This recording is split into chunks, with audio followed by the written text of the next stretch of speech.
I would be absolutely shocked if this wasn't the busiest time of the year for hearing aid clinics.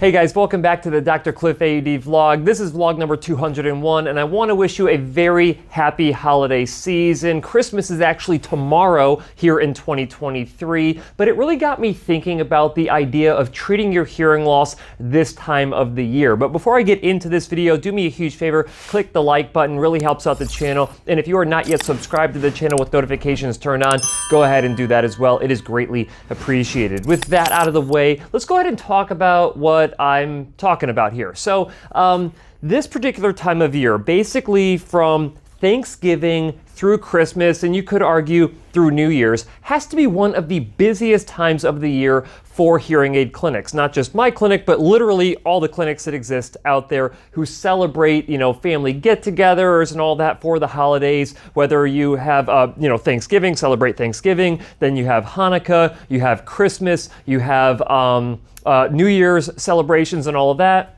And a lot of friends and family get together during this time of the year. So what happens? Well, people who've been planning really well throughout the course of their year, they know that Thanksgiving is coming and they know that they're going to be around a bunch of friends and family.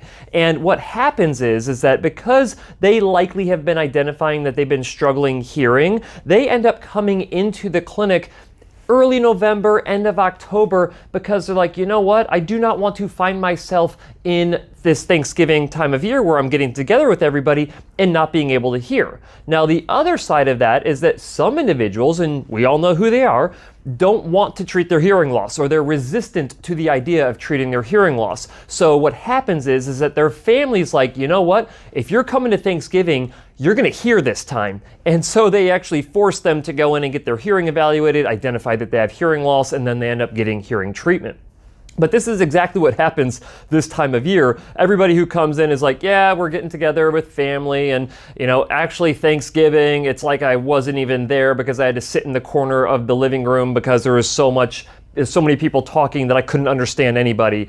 And my family's complaining, and so here I am. I'm here to get my hearing tested and to get it treated. And then, of course, you have the opposite side of that, which is a spouse calling in for their significant other saying, yep, so-and-so couldn't hear during Thanksgiving, so we need to get him in right away or her in right away to get their hearing tested and get their hearing treated. So the same thing doesn't happen when Hanukkah and Christmas comes around. And so that's exactly the same thing that happens, at least in the United States, happens all the time. This time of year, we get the more reluctant individuals who don't necessarily want to treat their hearing, but they know that they need to treat their hearing. Otherwise, they have no ability to communicate with anybody during the holiday season. Now, here's the thing. I always get asked the question of, if I have a significant other or a family member who is reluctant to treating their hearing loss, and we know that the holiday time is absolutely miserable for them, which in turn is oftentimes miserable for the family, they ask me the question of, how do we actually encourage that person to treat their hearing loss? And I come back with the same thing all the time, which is they need to set them in front of me or set them in front of another hearing care professional. Because the chances, listen, I've been a part of a family for a long time. I'm 42 years old. I've been married to my wife for almost 15 years now at this point. Or is it over 15 years?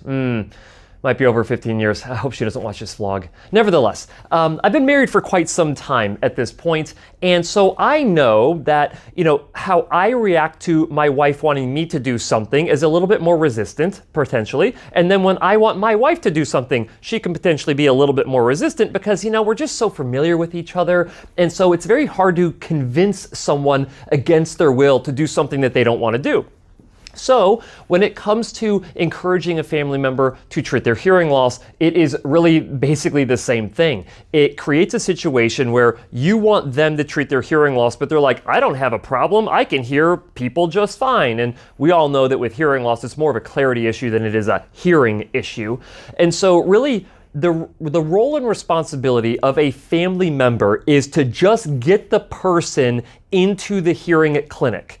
It is the job of the hearing clinic to properly work that person along work the person along. I don't even know how to explain this. To properly guide this individual into the proper decision of treating their hearing loss because of how it is negatively impacting their lives and because of how it is potentially negatively impacting the lives of their family and friends who love them.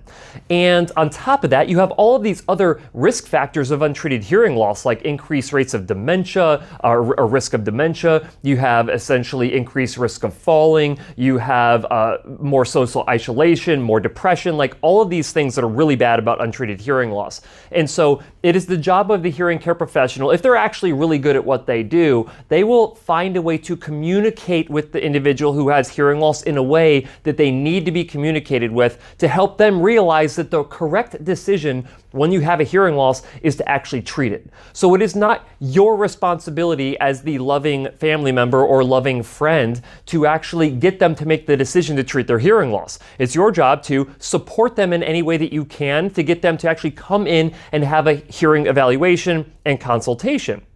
And what I would say is this, is that you don't just want to send that individual into the hearing aid clinic to get an evaluation, because we are missing a significant chunk of the difficulty. Think of it this way. If you have someone who is denying that they have any hearing loss, they come in by themselves to be seen by an audiologist like me, and I ask them, where are the difficulties at? And they're like, I don't have any difficulties. I'm like, oh, okay, so why did you schedule this appointment? Well, my spouse told me I had to come. And it's like, okay, well, let's get you tested, find out they have a hearing loss, and they're like, yeah, but I don't have any problems. How do you think that's gonna go? So essentially what needs to happen here is that you need to actually attend that visit with the hearing care professional with your significant other. So you can actually give them the information that is needed to help them understand where the hearing difficulties are at. Because we do not treat, as hearing care professionals, we don't treat audiograms. We treat hearing difficulties. So if we don't get any reported hearing difficulty from a person, what the heck are we treating, right? And you sure as heck can't treat it well if you don't know all the difficulties that are happening. So here during the holiday season, we typically encourage, in fact, this is all the time, but especially during the holiday season, we strongly encourage the significant other or main communication partner to attend the visit with the hearing care professional with their significant other.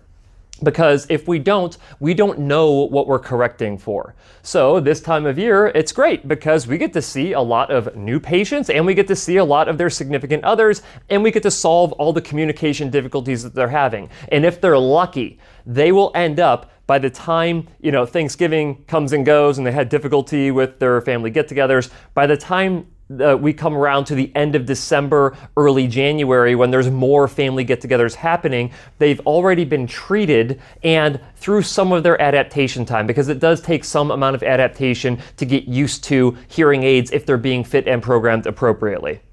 So this time of year, fantastic, probably extremely busy. In fact, I have an extremely busy week this next week, right? Let's see, I'm actually recording this the week before Christmas, and I know that my schedule is jam-packed because everyone wants to make sure that they can hear before Christmas actually hits tomorrow. So I hope you guys enjoyed this vlog. I hope it gives you some kind of understanding of the desire that people have this time of year to treat their hearing loss. And so it can be difficult to find an appointment with a hearing clinic this time of year, especially because insurance benefits are essentially ending and they restart at the beginning of the new year. So if you're considering treating your hearing loss, it would behoove you to actually treat your hearing loss earlier in the year rather than later in the year. All right, guys, I hope you enjoyed this. Again, have a very happy holidays. If you celebrate Christmas tomorrow, have a Merry Christmas. And as always, I'll see you next week.